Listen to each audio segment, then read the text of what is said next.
Saludamos ahora sí formalmente a Vilma Ibarra, secretaria de Legal y Técnica. Gracias, Vilma, por haber venido. Gracias por la invitación. Muchas gracias a ustedes. A ver, son días difíciles, ¿no? De mucha incertidumbre, de miedo en gran parte de la sociedad también. ¿Qué puede llegar a pasar? ¿Cómo evalúas la situación?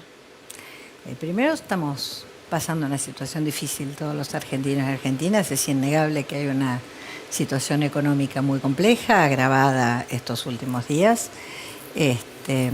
Creo que, bueno, Álvarez Agis, que me precedió, hizo una explicación interesante. Creo que hay que mantener la calma, tenemos que ir a votar, tenemos que ir a defender nuestra democracia y tenemos que poder elegir libremente a quién va a ser nuestro próximo presidente o presidenta. Y tenemos que evitar además todo lo que sea campaña sucia o lo que sea campaña que lastima el bolsillo y la vida de los argentinos y las argentinas, ¿no? Creo que es central eso. Al final del día, lo que está en el medio es un país con su gente, con los chicos, con las mujeres, la gente que trabaja, y el cuidado del bolsillo, que viene golpeado por millones de motivos que podemos analizar. Pero en situaciones de tanta incertidumbre, lo que hay que hacer antes que nada es proteger a la gente, cuidarla, ser cautelosos, ser prudentes. A mí estas campañas, cuando empiezan esa sensación de carpetazos horribles, de que se suben el tono de la calificación al otro o a la otra y que se siembran situaciones de incertidumbre respecto del bolsillo, de la moneda. Sí, incluso la vida privada, ¿no? Porque ayer de Carlos Melconian, por ejemplo, se mostraron audios que en teoría son pinchados en su teléfono hace ya varios años en el gobierno de Macri.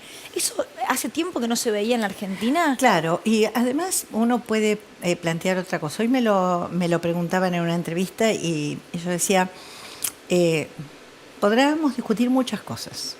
En este gobierno no hubo uso de los servicios de inteligencia de la AFI para ninguna campaña a favor, en contra, carpetazos a un opositor. Cero, pero cero hasta de sospecha, digamos. Realmente si algo no sucedió fue eso. Política. Fue una decisión política. Claramente se transparentó los fondos reservados, se hizo un trabajo precisamente sobre eso. Es cierto que cuando uno hace esos trabajos, evitar cosas no suele ser premiado, digamos, ¿no? Uno se enoja, se enfurece y quiere que eso no suceda cuando eso pasa. Claro. Entonces dice, pero un gobierno que termine con eso. Pero cuando se hace, digo, pasa como desapercibido. Pero bueno, es lo que tiene que hacer el gobierno. Esto, claro, esto es lo que tiene que hacer y es lo que sucede. Pero al final del día para mí sí es una cosa importante y me parece realmente gravísimo porque no solo ahora escuchamos estos audios de Melconian y escuchamos mucho tiempo durante el gobierno de Macri audios de la vicepresidenta actual, que fue presidenta de la Nación. Videos también.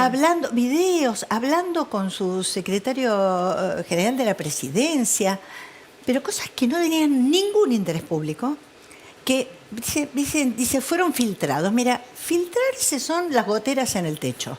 Esto no se filtra, lo filtra alguien. No te lo encontrás corriendo en Palermo, digamos. Claro, no es que te cayó el cielo, se filtró vino como... No, esto lo filtra alguien. Entonces, cuando estas cosas suceden, se deteriora la calidad democrática, se deteriora muchísimo. Si lo que está pasando con la campaña es que se juega con el miedo frente a una situación económica difícil, se genera una corrida, se juegan carpetazos y se eleva brutalmente la calificación y la descalificación de opositores, bueno, parar un poquito la mano. ¿Estás convencida de que Milei está queriendo generar esa zozobra en el marco de una elección? Bueno, yo creo que lo hizo. No lo creo solamente yo, ¿no? El New York Times lo escribió también. Creo que además fue como muy evidente. Lo dijo Juntos por el Cambio, lo dijo un montón de dirigentes políticos muy importantes de la Argentina. Dijo, hoy es lo que vengo haciendo hace mucho tiempo, dijo él. Bueno, a ver, vamos a empezar por parte también. No dije nada nuevo, dice. Claro, no. Sí. A ver, una cosa es ser un opinólogo de un panel cuando sos un analista coyuntural y otra cosa es ser un candidato a presidente que sacaste casi el 30%, 2 puntos más que el segundo y 3 puntos más que el tercero. Tampoco es que ganó y es el presidenciable ahora, no, tiene que salir ahora a la general. Pero al final del día fue el candidato más votado. Por poco, pero fue el candidato más votado.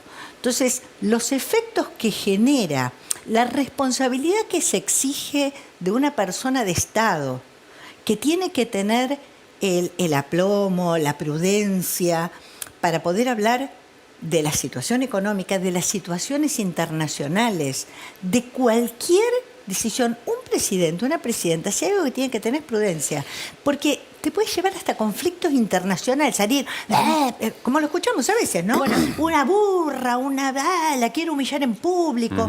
Hoy maltrató a un chico, un trabajador de prensa. Tenemos para ver eso. A ver. Esas cosas es con mucho cuidado. Sí. Tenemos para ver justamente eso, vamos a compartirlo ahora. Milei hoy dio una conferencia de prensa, en ese momento había cronistas, por supuesto, de radio, de televisión, y explico para el que vaya a ver el video, es bueno que lo que ocurre... ¿Qué está pasando del otro lado que no se ve? Cuando una conferencia de prensa arranca y si a vos te dan aire, decís en 3 segundos, bueno, está dando Javier Milei, lo escuchamos. Ese momento en el que un colega dijo eso al aire en su canal, miren lo que le decía Javier Milei. Pensé que ya estaba. Además estaba cubriendo efectivamente la conferencia, digamos, ¿no? Eventualmente, si no me equivoco, un colega de Radio del Plata, en la conferencia que, como recién explicaba Nico, se dio esta tarde. Lo compartimos. Hubo 2 hiperizaciones sin guerra, con lo cual todo esto no podría ser una novedad. Pregunta, ¿los que están hablando quieren ser parte de la conferencia? Bueno, busca la forma de no interrumpir. Bueno, digamos, si querés, digamos, te debe estar queriendo escuchar a vos seguramente. No, vos sos un grosero, que es otra cosa. Se dieron cuenta que además no entraba por el micrófono de Milei la voz del periodista, la escuchaba él de lejos, digo. No sabe ni siquiera lo que es una conferencia de prensa en este caso, Vilma. Sí, yo igual creo que hay una cosa más grave que es lo que nos demuestra la forma de actuar continua. O sea, no es la primera vez. Y si fue la primera vez, decís un día que se puso nervioso. Este señor, y sobre todo con las mujeres, burra, te la voy a humillar en público, callate ignorante, pero no sé... Horacio Rodríguez Larreta, que uno podrá tener la opinión que quiera. Yo estoy en las antípodas de las opiniones de Horacio Rodríguez Larreta. Lo ha insultado de las peores maneras. No es un hombre al Papa violento que insulta. Bueno, a Alfonsín dijo que ponía un muñequito de Alfonsín, le ponía la cara y le pegaba hasta romperlo. Larreta dijo que lo aplastaría como una cucaracha, incluso si estuviese en silla de ruedas. Efectivamente. Y Alfonsín, además, estamos en 40 años de democracia. Para los argentinos y argentinas, independientemente de nuestras opiniones políticas, yo no vengo del radicalismo, es uno de nuestros símbolos de la recuperación democrática. O sea, Alfonsín y el juicio a los comandantes que habían sostenido el terrorismo de Estado, para nosotros es algo que es una figura muy querida. Entonces, es de un dolor que una persona semejante que quiere ser presidenta de la Nación insulte a Alfonsín, insulte a sus opositores, insulte a las mujeres, insulte al trabajador de prensa. Vamos, ahí uno empieza a pensar, bueno, cuando uno es presidente de la Nación se va a encontrar con dirigentes de otros países, presidentes de otros países, que uno va a tener que guardar la calma y la prudencia. ¿Cómo administrar los conflictos cotidianos con, no sé, con empresarios, con la CGT, con distintos sectores trabajadores, organizaciones sociales, distintas cámaras, distintos actores y actrices de la actividad y del quehacer argentino, ¿no? Cabe la pregunta entonces de lo que plantea Sergio Massa, se refiere a un psicotécnico para candidatos. Escúchenlo. Mira, yo voy a pedir que para el debate de segunda vuelta, si nos toca participar, 3 universidades hagan evaluación psicológica y psiquiátrica de los candidatos. En algún momento el alcoholismo de un general nos llevó a la guerra, digamos, y ser presidente requiere una estabilidad emocional que no te puede llevar además en campaña a decir cualquier cosa por un voto. ¿Y en qué consistiría ese examen psicológico psiquiátrico? Básicamente ver si ¿Doping? tenés, digamos, adicciones y ver si tenés equilibrio mental. Cuando uno va a un trabajo, a una entrevista de trabajo, te hacen un examen psicológico, Así físico. es. Cuando querés ser presidente, ¿no? No. Hay que poner el psicofísico. Hay que ponerlo y contárselo a la gente y mostrárselo a la gente.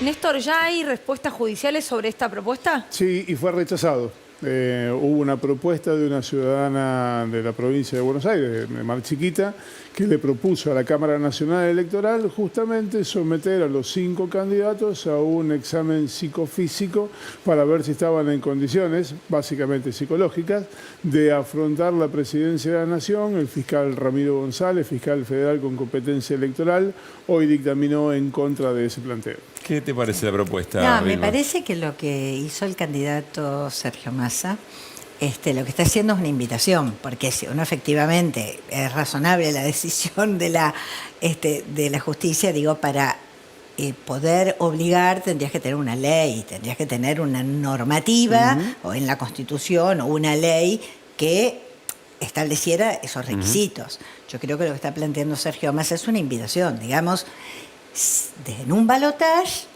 ¿quedamos 2 o quedan 2? Digo, lo que fuere, porque lo aclaró, dijo sea quien sea, pongámonos a disposición y hacerlo con 3 universidades. ¿Vos crees que efectivamente Milei tiene un desequilibrio? No, yo sería incapaz de opinar sobre la salud mental de la gente porque no estoy capacitada, soy una abogada.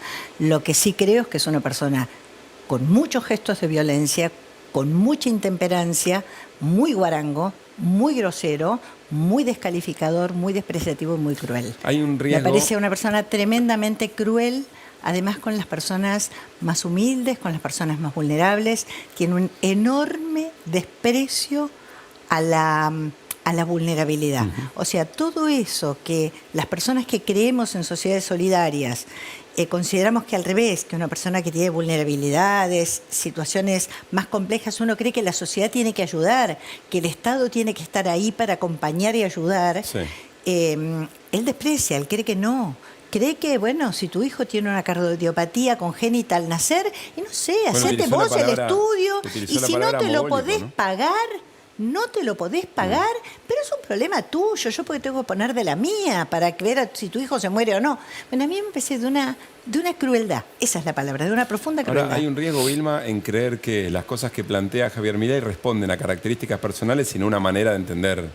Bueno, yo creo que es una manera de entender el mundo, es una manera de entender la sociedad, es una manera de entender la convivencia. En que no sé si es el problema con el alcohol que tenía un general lo que nos llevó a la guerra. Parece que pasaban otras cosas. Se pasaron muchas cosas. Pero al final del día lo que creo es que es un modo de concebir la vida. Es un modo de concebir la vida para los que tienen, para los que pueden, Mira, yo vengo de una familia humilde, o sea, mi mamá era hija de una mujer que trabajaba afuera de la bandera en esa época, hace muchos años. Y el sueño de mi mamá era ser médica. Y mi mamá hizo 6º grado. No pudo hacer más porque tuvo todas las tareas de cuidado de sus hermanitas, de sus hermanos, atender la casa. Mi abuela salía a trabajar. Y fue una cosa que a ella le marcó mucho. Tú decís, bueno, aguanta. Bueno, no pudo. No tuvo las posibilidades. No las tuvo. Ojalá las hubiese tenido. Fue maravilloso que con el esfuerzo de la vida sus hijos sí pudieran. Pero al final del día hay mucha gente que no pudo llevar adelante sus proyectos, sus planes de vida, porque son condiciones... Claro, pero nuestra Constitución, nuestra Constitución dice que la educación tiene que servir para igualar oportunidades y que la justicia social es algo valioso. ¿Tú puedes decir que es una aberración la justicia social? O sea, como... No estamos creando el mundo hoy. Nosotros tenemos una Constitución y un país al cual construimos durante muchas décadas con esfuerzo de mucha gente.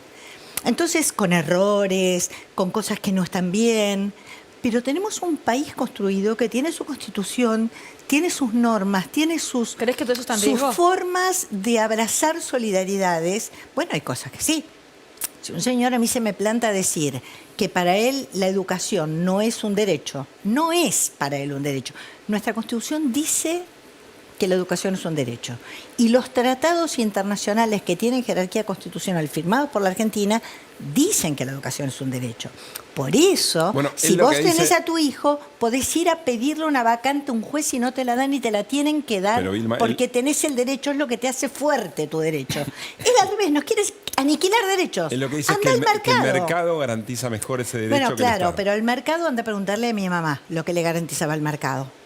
Andá a preguntarle a mi mamá lo que le garantizaba el mercado para poder llegar a ser médica, que se tuvo que atender cuidando a las nenas. No es así. La sociedad tiene desigualdades y el mercado, al final del día, lo que sirve es precisamente porque los sectores más poderosos son los que tienen más poder sobre el mercado. ¿Qué poder tiene una señora como mi mamá sobre el mercado? Ahora, ¿qué poder tiene Techín sobre el mercado? Vamos, gente. Entonces, esto ya es una discusión saldada hace muchas décadas. ¿Por qué existe el derecho laboral? Porque no es igual yo que voy a buscar un trabajo que el señor empresario que tiene una empresa, capital, rentabilidad, y no puedo negociar en igualdad. Pero es una ¿Por qué retrocedimos tanto en estas discusiones, Vilma? Bueno, ahí son largas. Yo creo que hay cosas que son retrocesos y que todas las sociedades a veces tienen debates. Creo que se enmarca también un tema internacional. Digamos, uno mira al mundo y este capitalismo bastante salvaje no nos viene dando muy buenos resultados, ¿no? Ya tenemos fondos de inversión, fondos que se mueven por el mundo, que a veces manejan más plata que países en sí mismos.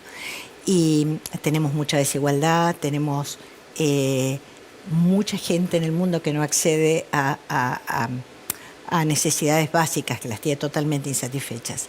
En la Argentina hemos logrado muchas cosas con la democracia, realmente hemos logrado. Las cosas más horrorosas nos pasaron en dictadura.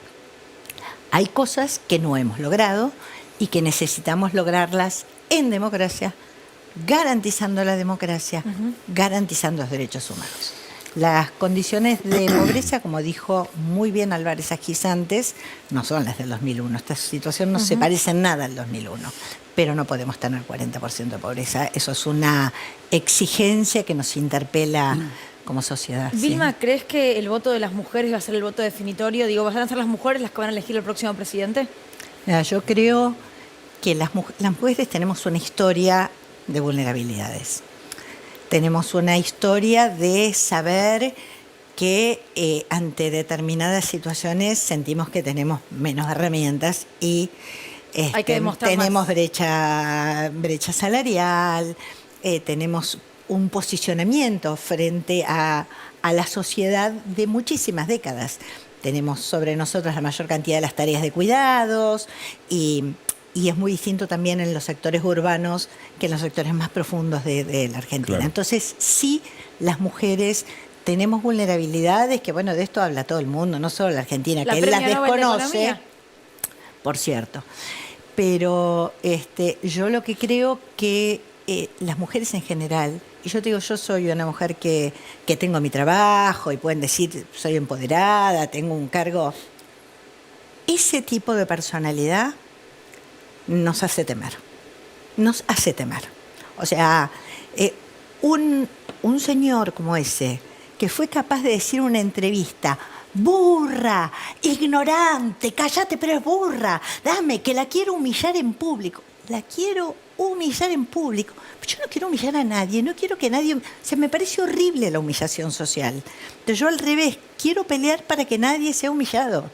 Entonces, creo que las mujeres tenemos algo más ahí de sentirnos un poquito más amenazadas por este señor. Nico. Vilma, tu experiencia en el Estado, parlamentaria, incluso el conocimiento que tenés de muchos actores de la política, imagino que esto que decía, incluso lo decía Manuel Álvarez Agis recién, la necesidad de ciertos acuerdos entre espacios políticos contrapuestos son necesarios para destrabar el funcionamiento del país, destrabarlo directamente.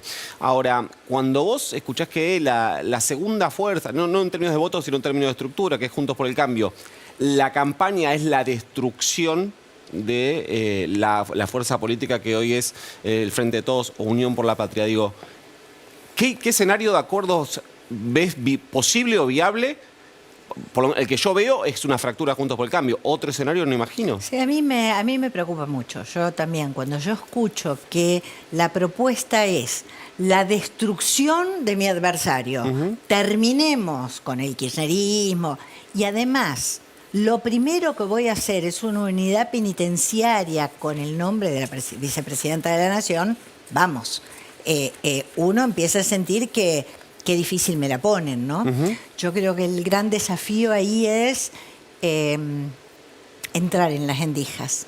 Yo creo que no es homogéneo, creo que Patricia Bullrich no representa el todo, creo que hay distintos sectores y creo que también tenemos que revisar nosotros nuestras capacidades de diálogo, por cierto. Creo por eso Sergio Massa, otra vez, creo que en este momento la Argentina es un gran candidato, porque es una persona de una ductilidad y una flexibilidad para el diálogo, acostumbrado a presidir la Cámara, una persona que tiene esa capacidad que no todos tienen, ¿no?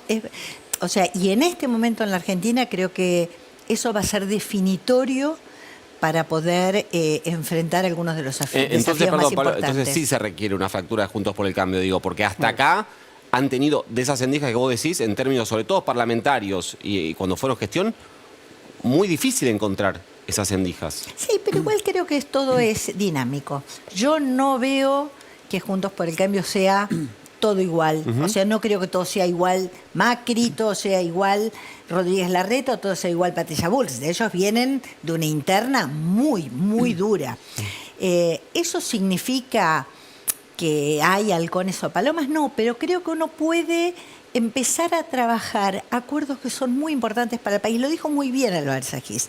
¿Cómo vamos a encarar un proceso de estabilización, no sé, con 1/3 de los votos? Por a veces dicen, bueno, ¿cómo nos enfrentan los poderes? Bueno, para enfrentarse a cualquier cosa, primero tenés que tener un gobierno fuerte. Primero, cuanto más lo debilitas, menos podés. Segundo, tenés que tener votos. Y tercero, tenés que estar lo suficientemente fuerte y con muy buenos argumentos para que no te lo pare el juez. Ahora, Vilma, hay una lectura... No, porque si tenemos algunas medidas que hemos tomado respecto de que era esencial el servicio de internet, de televisión por cable y de celular, un juez hizo una cautelar y todavía el día de hoy no pudimos tomar... Necesita esa fuerza política que decía. Tenés que tener un poquito, ¿no? Porque las cosas a veces son más constitucionales o menos de acuerdo a la fuerza política que tengan, lamentablemente. No son todos iguales. Sin embargo, a la hora de tener un enemigo en común, sí son todos iguales. Cuando el enemigo común es el kirchnerismo, no hay fisuras, no hay diferencias, sí son homogéneas. Yo creo que empieza una nueva etapa. Y en esto voy a darle la derecha a Sergio Massa, que creo que claramente empieza una nueva etapa. Y en esa etapa necesitamos algunas... A ver, hay cosas en las cuales no vamos a poner de acuerdo. Eso lo sabemos. Yo que voy a ir a hablar con gente que cree que memoria, verdad y justicia, el repudio histórico como identitario de nuestra sociedad al terrorismo de Estado, tienen que discutirlo. Pero eso no tiene. Ahí no. Hay cosas que son identitarias. Creo que hay otras cosas en las cuales podemos empezar a discutir algunas cosas. Necesitamos, porque si no va a ser muy difícil también. El que gane, y ahí yo creo que Sergio es el más capacitado, el que más sabe, el que sabe lo que quiere hacer, el que tiene con qué hacerlo. Pero dicho esto, necesitamos acuerdos. Gracias, Vilma, gracias. No, muchas gracias a ustedes. Gracias.